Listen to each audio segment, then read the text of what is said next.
கரூர்ல நடந்த டிவிகேவோட பிரச்சாரத்துல கிட்டத்தட்ட 39 பேரு கூட்ட நெரிசல்ல சிக்கி இறந்து போயிருக்காங்க. இதுக்கெல்லாம் யாரு காரணம்? விஜயா இல்ல இந்த டிஎம்கே கவர்மெண்டா? குழந்தைங்களை பிரச்சாரத்துக்கு அழைச்சிட்டு வராதீங்கன்னு சொல்லியும் கேட்காம 10க்கும் மேற்பட்ட குழந்தைங்க இறந்து போயிருக்காங்க. கேட்ட இடத்த கொடுக்காம கூட்ட நெரிசல் ஆகிற இடமா பார்த்து கொடுத்து ஏதாச்சும் ஒண்ணு ஆகும் அதை வச்சு அரசியல் பண்ணலாம்னு தானே நினைச்சீங்க. உங்களுக்கே தெரியும் எவ்வளவு மக்கள் விஜய பார்க்க வருவாங்கன்னு. அப்போ நீங்க நல்ல இடத்த பார்த்து கொடுத்துருக்கலாம்ல. அப்போ நீங்க அரசியல் பண்றதுக்கு நாங்க தான் கிடைச்சோமா? தாங்க முடியலன்னு துடிக்கிறீங்கல்ல. நல்ல சாராயத்தை குடிச்சிட்டு 66 பேர் செத்தாங்கல்ல, அன்னைக்கே நீங்க துடிக்கல?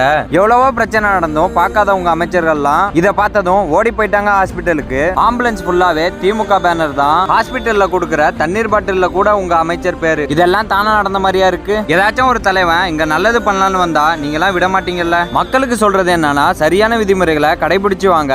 பிரச்சாரமோ மாநாடோ குழந்தைங்களையும் பெரியவங்களையும் அழைச்சிட்டு வராதீங்க. எங்க போனாலும் பைக்ல மட்டும் வராதீங்க. நம்மளோட சேஃப்டிக்கு நம்ம தான் பொறுப்பு. நமக்கு ஒண்ணுன்னா நம்ம குடும்பம் தான் கஷ்டப்படும். சேஃபா இருங்க.